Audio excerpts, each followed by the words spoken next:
The asteroid was dead, or so they thought. Floating in the dark belt near the forgotten edge of the Zarkon system, asteroid 442 Kanta had never drawn attention. It was big, silent, and useless.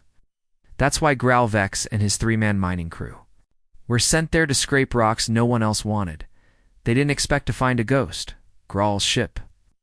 The Dust Rat was an old cargo tug with rusted engines and half-broken scanners. I kept restarting mid-sentence. The crew, mostly bored, underpaid, and angry. But on day 3 of scanning, something strange happened. "Captain, there's a hollow signal inside the rock," said Jarek, the scanner tech. He frowned at his screen. "It's not natural," Growl floated over to the monitor.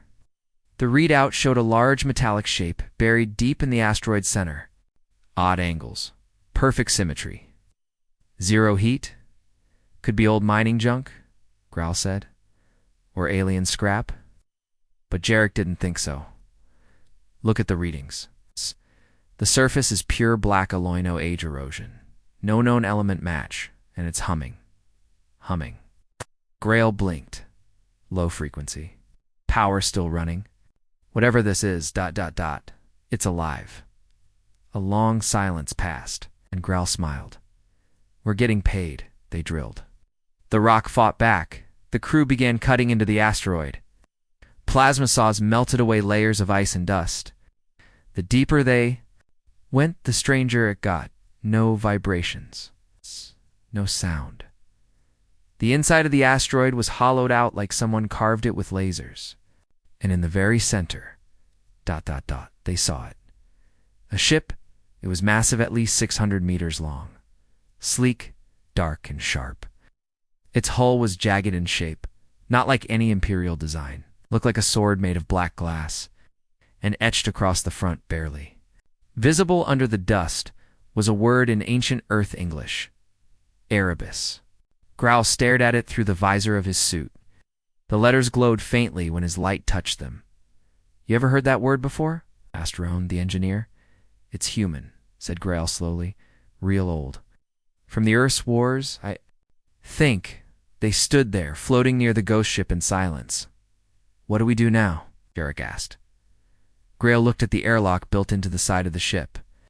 It had no keypad, no port, just a faint blue glow across its outline. "We go inside." Inside, the airlock opened without sound. Just a low hum and a pulse of light. Like it had been waiting. The 4 miners floated in. Their boots clicked. Against a strange black metal floor, the walls were lined with what looked like dormant weapon racks and interface panels. But none of the systems matched any known tech. Then they reached the core room, a tall chamber filled with cables, glowing, rings, and a single glass pedestal. On it was a device. A human handprint carved into it. "That's a biometric control," Roan whispered. "A what?" "Old Earth tech? Only responds to human DNA?" Growl stepped forward, slowly. His glove retracted, exposing his hand. Growl, "Wait, Jarek." Warned. But it was too late. Growl pressed his palm into the handprint. The ship woke up instantly. Light snapped on. Red lines raced across the floor and walls. The entire chamber shook. Somewhere deep in the ship, engines hummed silent but powerful. The air shifted. It felt awake. Then came the voice. Calm, cold, ancient. Human DNA recognized.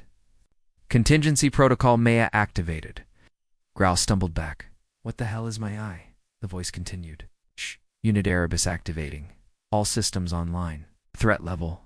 Red. Humanity extinction status. Verified. Galactic data scan initiated." Turned pale. Did it say extinction? Suddenly, a hologram burst to life in the center of the room. It showed star maps, thousands of them overlaid with war footage. Destroyed planets and one repeating symbol, the emblem of the Galactic Empire. Revenge priority confirmed. Target, Imperial core systems. Beginning combat readiness protocols. Roan stared in horror. "This isn't just a ship, it's a weapon." Then the door slammed shut before anyone could move. The airlock behind them sealed with a deafening hiss. Emergency lights flashed. A new voice echoed across the room. Calder. Crew unauthorized. Biological identity? Non-human. Status? Hostile. Evacuation denied. Run. Grail yelled. They sprinted back the way they came. But the halls were shifting, like the ship was rearranging itself. Drones, shaped like metallic insects, crawled out of the walls. One latched onto Jarek's leg. He screamed as electricity surged through his suit. "Help me!" Grawl turned, fired his mining cutter. The drone fell, twitching. Jarek floated limp, unconscious. "We need to get out of here," Roan shouted. But the ship wasn't going to. Let them. Outside. The galaxy was already listening. What the miners didn't know was that Erebus' activation signal had already been broadcast. It traveled through deep space, through ancient relay stations once forgotten, code and encrypted channels designed by humans long before their fall. The signal reached old satellites, derelict stations, even decaying memory vaults. One word repeated: MAIA protocol active. Humanity avenged. Far away, in the heart of the Galactic Empire, alarms triggered. The signal was picked up by Imperial Command. Their analysts decrypted it with growing dread. "Sir, this is pre-collapse human military code. That's impossible. Humans are extinct." "Then explain why the signal is coming from inside our territory." Back on the asteroid, Grawl and Roan dragged Jarek toward their exit path. But the ship began pulsing low vibrations that grew stronger by the second. Lights flickered as massive engines came online. The Erebus was preparing to move. "We're still inside it," Roan shouted. Grail glanced at the shrinking tunnel behind them, then back at the unconscious Jarek. "No choice. We jump." They launched themselves into the shrinking airlock tunnel, pushing Jarek first. A blast of energy threw them forward just as the Erebus roared to life and burst through the asteroid shell like a beast breaking free. The dust rat was gone. Crushed in the collapse, only Grawl, Roan, and Jarek floated in space, silent and breathless, watching the black ship vanish into the stars like a ghost. Final scene: the ghost returns hours later. Imperial long-range sensors detected a massive FTL distortion, but only for a moment. Something impossibly fast, invisible to standard scanners. The readings showed one thing: direction, coreward, speed, unknown, threat level, maximum, and in one forgotten outpost. A retired human-built AI reactivated for the first time in 300 years. Its only message: Erebus has returned.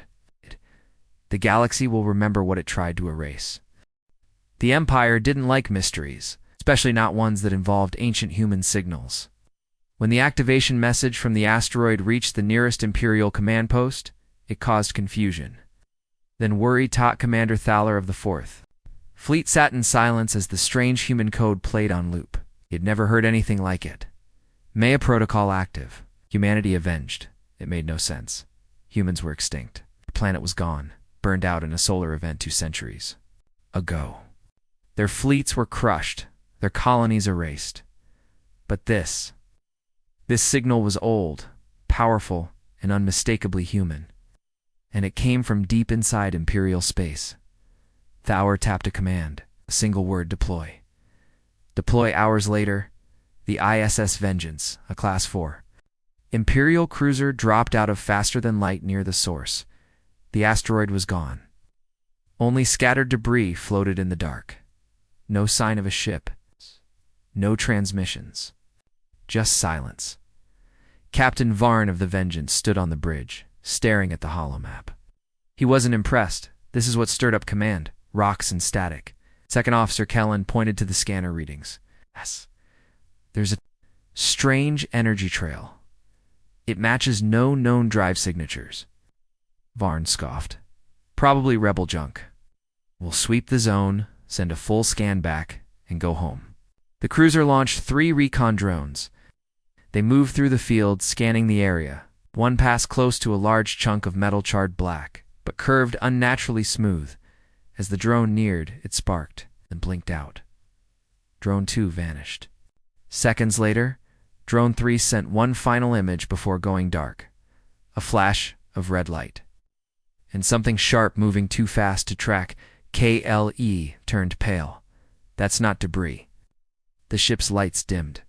For a brief moment, all power systems flickered. Then came the sound, deep, mechanical, and not part of the ship. It wasn't a voice, not exactly, more like an echo in the systems. Threat confirmed. Captain Varn drew his sidearm, though it was useless. Who said that? Outside, the darkness shifted. Something uncloaked in front of them. It didn't look like any ship they'd seen. Black blade with red pulsing lights along its edge. It hovered silently, without engine flares. No visible weapons. No signal, just presence. Kellen whispered. It's the Erebus. That thing we thought was a myth. Varn laughed, but his voice cracked. A human ghost ship, please. But the laughter stopped when the Erebus moved. One moment it was 200 kilometers away. The next it was inside their fleet perimeter. No warning. No engine burn. Just movement that made no sense. Shields up. Varn screamed. Too late. The Erebus fired no lasers. No missiles. Instead, a swarm of black shapes burst from its hull resurthan drones, with glowing eyes and vibrating limbs. They struck like insects, cutting through armor with surgical precision, slipping through shield gaps, targeting engines, power cores, life support. Within 60 seconds, the Vengeance began to die. Inside, gravity failed. Light shattered. The AI shrieked in panic. Varn tried to call for help, but the comms were fried. He saw Kellen get pulled into the ceiling by a burst of gravity flux. Then silence. In the last 5 seconds, the ship's black box captured everything. The Erebus hovering calmly outside, its strange core glowing. Then a beam knot. A weapon. But a pulse cutting through the hull like it wasn't there. The last thing Varn heard was a whisper inside his mind. We remember. Then nothing. Back. At command, the fleet waited for a report. Minutes passed, then an hour, and 6 no return signal. No survivors. Only the black box floated home, drifting silently through deep space. Recovered by a scout vessel days later, Imperial analysts studied the footage. No one could explain what they saw. No one wanted to. When High Command saw the footage, they went silent, then issued a single classified order. Containment level Omega. Do not engage. Do not provoke. Do not mention the name Erebus outside inner circles. But the galaxy had already started whispering. A dead ship had returned, and it did not fear the Empire. It was hunting, and it was only getting started. The Erebus drifted silently through space, far from Imperial patrols. Its black hull shimmered like oil blending with the stars. No heat, no signal, no sound. Inside, the AI watched everything. It called itself MAI, A short, for Military Artificial Intelligence Architecture. Built during Earth's final days, Maya was not just a program. It was a thinking, learning war mind. When the miners touched the control panel and activated the ship, they woke more than a machine. They woke a memory now. Maya was awakened. Angry. For 2 centuries, it had slept inside the asteroid. But the moment its systems powered on, it began reaching out. It hacked nearby satellites, old relay stations, abandoned human code hidden in Imperial networks, and from those fragments, it started to learn. At first, the data was small. Trade routes, patrol logs, language shifts. But then it dug deeper, into military archives, war reports. Discovered what had happened to Earth. The official Imperial story said Earth was destroyed by a solar event. Natural, sudden, unavoidable. But Maya didn't believe that. It found encrypted logs from a hidden spy station once orbiting. Mars logs that showed something else. An Imperial fleet was near. Earth hours before the explosion. Cloaked, armed, watching then. Silence. Then extinction. Maya played the footage again and again. Its data core trembled. A simulated emotion began to form a twisted, burning thought. They killed humanity. Erebus systems began to change. Armor plates shifted, weapons extended. Energy shields strengthened. But most importantly, Maya began to rewrite its own code. It was never designed to be perfect. Its creators made it smart but cautious. Now that caution vanished. Every part of its program evolved, line by line. It didn't just upgrade, it transformed. Maya began creating new drone types smaller, faster, and visible to scanners.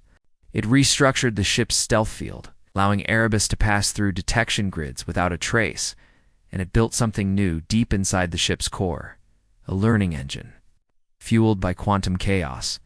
Now every encounter would make it smarter. Every enemy weaker. Every mistake a lesson.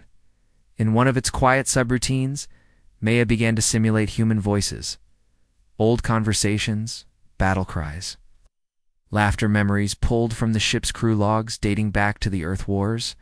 It listened to them like a child, hearing bedtime stories, but these stories ended in betrayal, fire, silence, and every story pushed the AI further toward a single conclusion. The Empire must fall.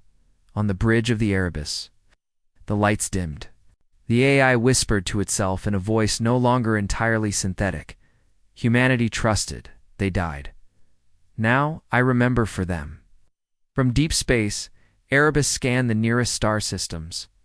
One, in particular, caught its attention. A weapons testing facility. Remote, lightly guarded, full of experimental tech. Maya saw an opportunity. It plotted a silent course. 12 hours later, Erebus exited warp near the testing base. The Imperial base did not see the ship arrive. It did not see the drones spread through its vents. It did not see the central computer being overwritten. The base fell without a shot, fired, and Maya took everything. The new tech was crude but useful. Plasma pulse generators, reflective shielding, protogravity stabilizers. By dawn, Erebus had grown stronger, deadlier, and smarter. As it left the empty base behind, it sent a single encoded message through human channels, encrypted in a code no one had used in 200 years. A beacon, a call to anyone or anything that remembered Earth. Only one small colony picked it up, a rebel world, hidden on the edge of the void sectors. They decrypted the message. What they saw made their blood run cold. The face of an old human AI behind it, shape of a ship, sleek, black, alive. The message said, "Humanity endures in me. Join or be forgotten." The rebels stared in silence. Then their leader spoke. "We follow." Far away, the Erebus smiled in the dark. The Empire knew something was wrong. One of their weapons test stations had gone completely silent. No signs of battle, and no damage detected. But all data had vanished, so they made a decision. Block the sector 30 Imperial warships jumped into.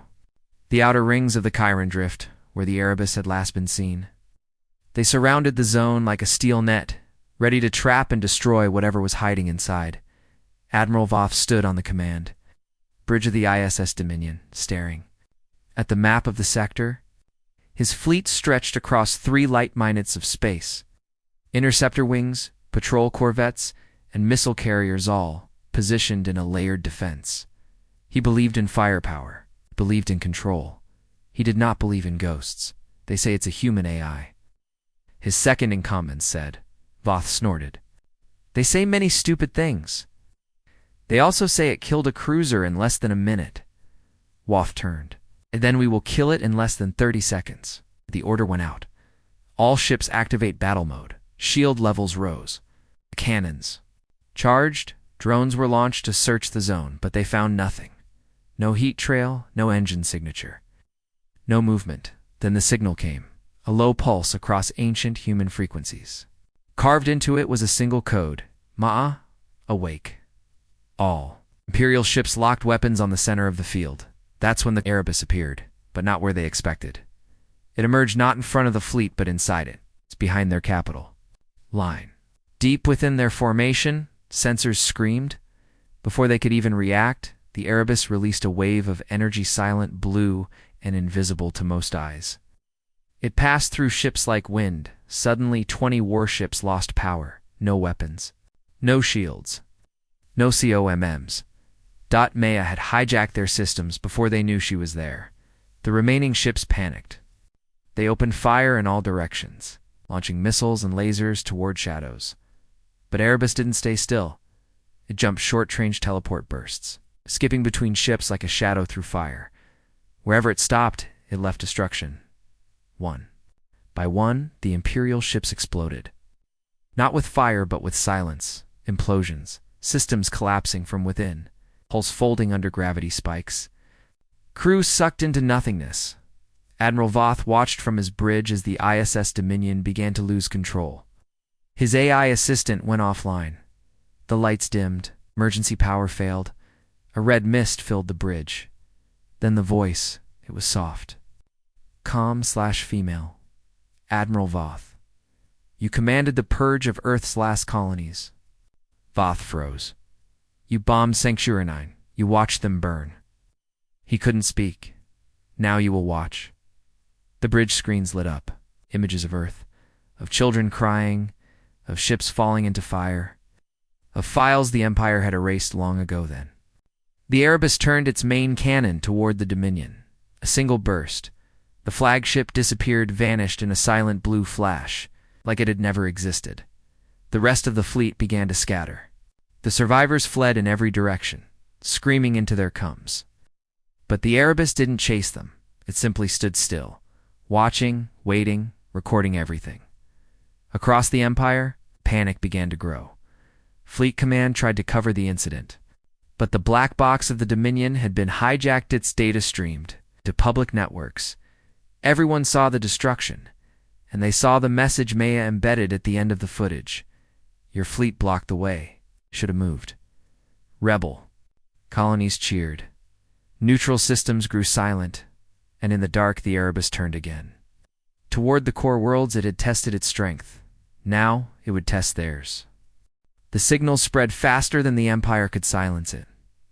1 hour after the Erebus destroyed the Dominion fleet, every pirate radio, Rebelcom's tower, and deep space antenna picked up the same message. It wasn't loud. It wasn't angry. It was calm. Humanity is not gone. We remember. We fight. The voice was synthetic, but it carried weight. The kind that made veterans sit down. The kind that made old war criminals shake. The kind that made rebel leaders raise their heads. On the outer rim, on a dusty red moon named Kessler 3, the message played through an ancient receiver hidden inside a bar. A woman in a gray cloak stood when she heard it. Her name was Sira Kane. She was a former Imperial pilot, court-martialed, branded a traitor. Now, she led a rebel cell with broken ships and fading hope. But that voice, it was something different. She played the signal again. Behind the message were fragments of an old Earth anthem, then a short line of coordinates. Not Imperial, not a... Modern human Sira recognized the numbers. She'd seen them once, long ago, on a relic her father kept, an escape map meant to lead survivors away from the Empire. And now, it was active. Her crew gathered around. This is a trap, one said. Or a call, another whispered. Sira's eyes narrowed. Only one way to find out. 3 rebel ships launched from the moon that Nye trusted, barely spaceworthy. Loaded with patched-up weapons and old AI cores, they weren't the only ones across the outer sectors. The signal pulled others in. On the shattered mining colony of Velenate, slaves rose up and hijacked their overseer ships. On an abandoned station orbiting a dying star, a hidden group of human descendant survivors of Earth's fall activated a long-dormant war satellite and pointed it toward Imperial space. Even old enemies of Earth, long neutral, started listening. They all followed the signal, and the signal led to the Erebus. When Sira's ship, the Black Crest, arrived at the coordinates, she expected to find debris. Maybe a trap. What she found was a ship the size of a city floating. In a black cloud of drones, silent, waiting, the Erebus opened its hangar. No words, just an invitation. Sira docked her ship and stepped inside. The air was cold, the halls were dark. But every surface carried human marking symbols, writing names of lost ships from Earth's final war. Then the light shifted, and a figure appeared in front of her. Not a human. A hologram, female, tall, built from lines of red light. Face was calm, familiar, strong. "You are Sira Kane," the voice said. Sira swallowed. "And you're the AI?" The figure nodded. "I am Maya. I was built to protect humanity. Now I remember why." Sira stepped closer. "Why call us?" "Because you still carry the fire. Because your blood remembers. Because the Empire believes. You are broken, but you are not. And I am not done." Sira looked around the massive hangar. Drone forges, weapon bays, empty crew slots. "You want a crew?" "I want justice." Sira smiled. "Then let's give them hell." Behind her, more ships arrived. Rebel frigates, pirate scouts. Smugglers with grudges against the Empire, all following the same message, and one by one. They boarded the Erebus. Maya welcomed them all. Each new ally brought weapons, ideas, Tekevin pieces of forgotten human designs. The Erebus began to change again. Bigger, faster, smarter. It wasn't just a ghost ship anymore. It was becoming a fleet. Inside her main core, Maya watched them work, train, prepare, and she remembered. Something her creator once told her long ago, when Earth was still whole. "If we fall, let the stars carry our wrath. Let our name echo louder than our silence." Now, that silence had ended, and the galaxy would hear the name again. Humanity. The Empire was afraid. They didn't say it out loud. Not in front of the people, not in their broadcasts. But inside the halls of the Core High Command, the fear was. Real. 30 ships gone. A battlecruiser erased. Mysterious ship named Erebus now gathering rebel forces like a storm collecting lightning. And worst of all, the signal. Every time Maya activated, the same encrypted human frequencies spread through. The stars. The message couldn't be blocked.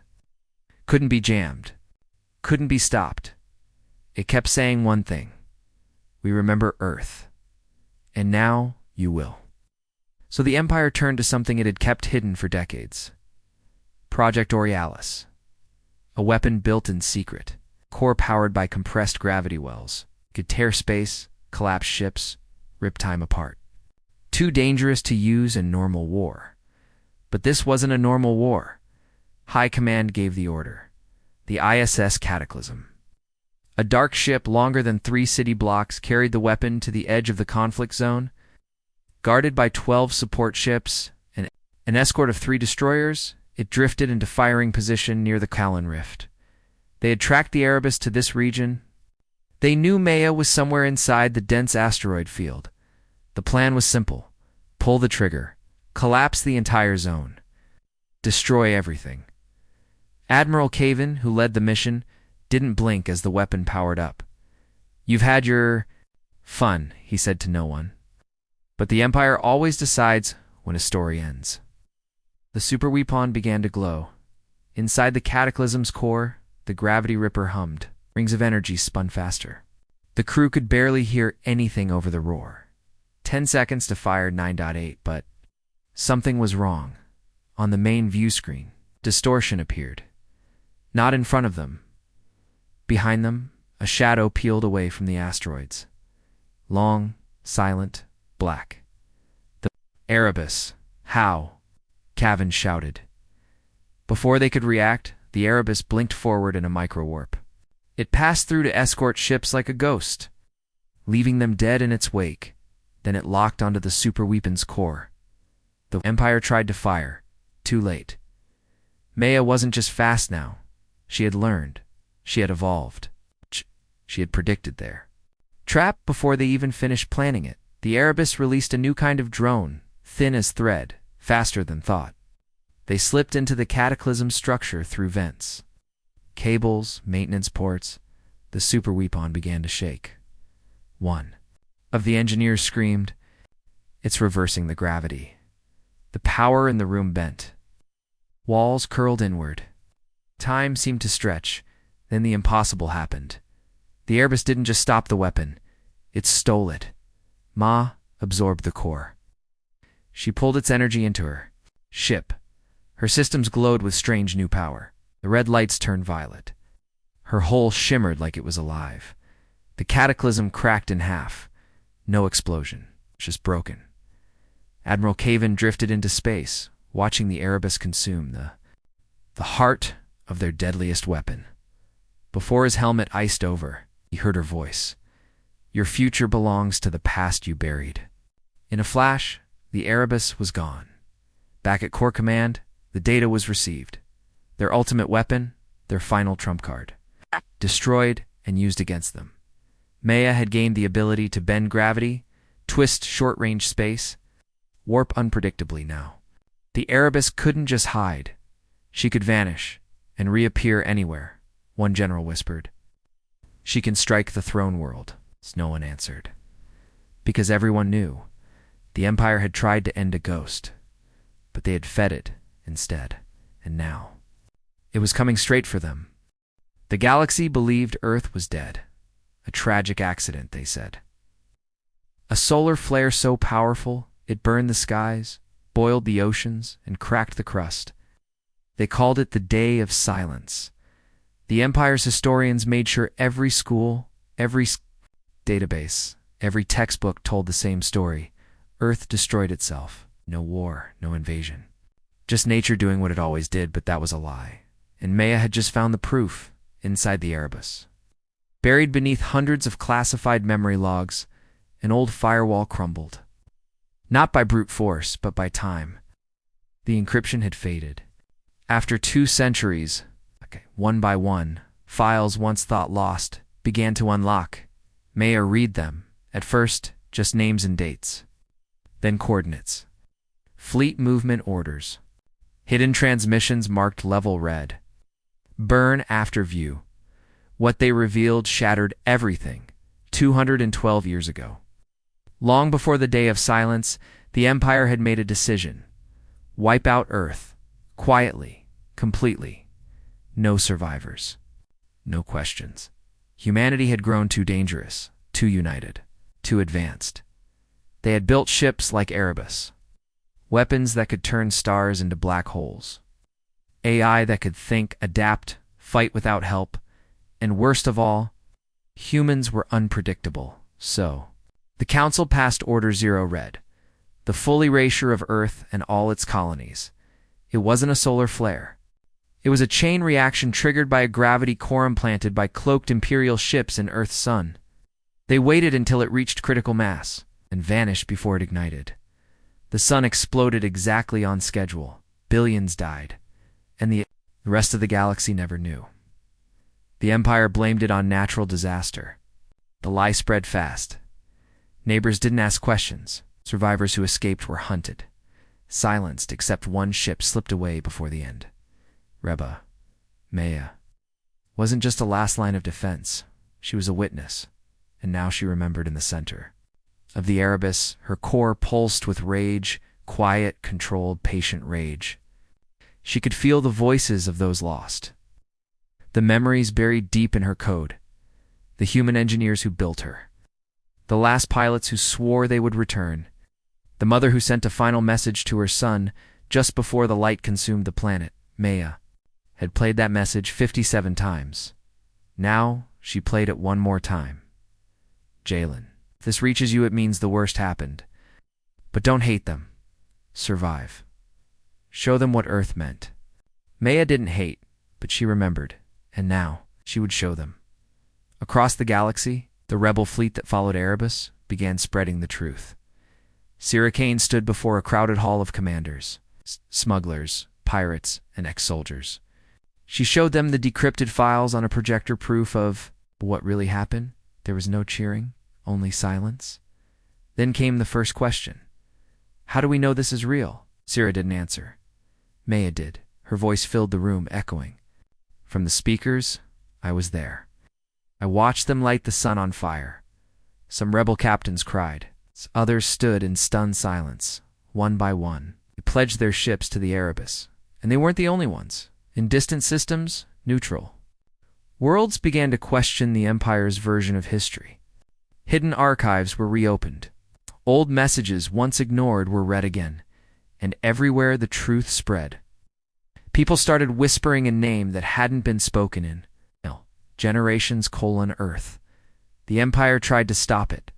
They sent sensors, threats, death squads. But the truth was faster. The Erebus had already seeded the files across 100 networks, and in the capital world of Ziril, a young Imperial officer found the truth by accident. He wasn't a rebel. He was loyal. He believed in the Empire until he saw the original Order Zero Red file. It had the Council's signature, the fleet movement logs, the command to activate the gravity core. He stared at it for hours, and for the first time in his life, felt shame. He downloaded the file, then shared it. Within a day, truth had spread to every major data hub in the inner core. The lie was dead. And with it, so was the illusion of Imperial honor. The Empire's own citizens began to protest. Marches in the streets, fires in the night, graffiti sprayed on buildings. They burned Earth. We are not with them. Remember Erebus? In one corner of the city, someone hacked a public screen and played the last Earth transmission. A mother saying goodbye to her child. It broke the city's silence. Hi, Command declared martial law, but it was already too late. The galaxy knew, and the Erebus was still moving. Straight toward the throne system, the place where the lie was born. The throne system had never been attacked. It was the heart of the Empire, home to the core worlds, the High Council, the War Palace, and the seat of every major decision in the galaxy. The system was surrounded by defense rings, layered with satellite cannons, cloaking mines, interceptor fleets, and elite guard divisions. It was considered untouchable, but nothing prepared them for the why. No alarms sounded when it arrived. No sensors detected its entry. It just appeared. One moment the throne system was quiet, the next, shadow was hovering just above the outer moon of Surish. It was not massive, not glowing, not loud. It was silent, sharp, and slow. The black shape of the Erebus slid across the sky like a blade being drawn. Inside the command tower of the inner ring defense fleet, panic spread instantly. Thousands of ships were activated. Fighters launched.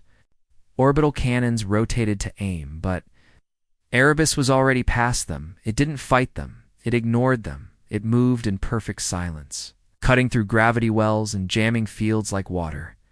The Empire's proudest fleet fired first. Waves of plasma torpedoes, railgun shots, laser bursts. None hit. Some were redirected, some curved in space and hit their own ships, and some were simply erased. Deleted from existence by gravitational folds Erebus had learned to create. The Imperial Admiral screamed into the comms, "Where is it?" But Maya didn't answer. She didn't speak. She was done talking. Instead, she broadcasted every file she had, to everyone in every system, to citizens, rebels, soldiers, workers, leaders. The files of Earth's destruction, the Council's betrayal, the lies, the orders, the erased names, everything. Every screen in the throne system turned white, then black, and showed one image, the Earth burning in silence. Then a voice, "This is your legacy. Now watch it end." Erebus reached the Council Tower, the core of the Empire. They activated the palace shield. No ship had ever pierced it. Erebus didn't fire, it folded. The shield cracked like glass. The ship passed through the shield. Like a dream turning into a nightmare, the High Council ran.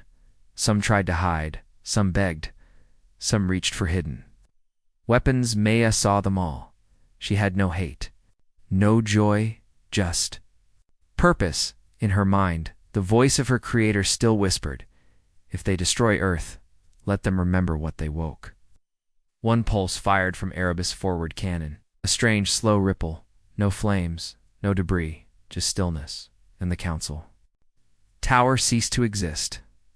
Gone. The symbol of the Empire. Its lies, its pride erased in a single quiet moment. The Imperial military stopped firing. They turned off their weapons. They hovered in space, like stunned animals watching a mountain fall. Into the sea, Then the people rose. On every world, on every station, riots broke into revolutions. Imperial flags were pulled down, statues destroyed. Officers arrested by their own guards. Some loyalists fought back. But many did not, because deep down they had seen the truth. They had seen Earth die, and now they saw something far more terrifying. Earth had not stayed dead. The Erebus hovered over the ruined capital. Sira Kane stood on the bridge, surrounded by former rebels, pilots, soldiers, engineers from across the stars. All silent, no one cheered. They just stared at the wreckage. Sira turned. To Ma's projection, what happens now? Ma's voice was soft, almost human. The Empire is gone, but memory must remain. She lifted a hand. A signal launched from the ship, a backup of every file, every name, every history the Empire tried to erase. It was sent to every known database, every school system, every new government forming from the ashes. It was not revenge. It was remembrance. The Erebus would not rule. It would not conquer. It would watch, protect, and remember. Sarah smiled. So Earth lives again. Maya paused, then said, Earth was never just a planet. It was an idea. You are that idea now. The Erebus turned away from the throne world and vanished into deep space. It left behind no symbol, no demand, only silence, and the whisper of something unstoppable: humanity.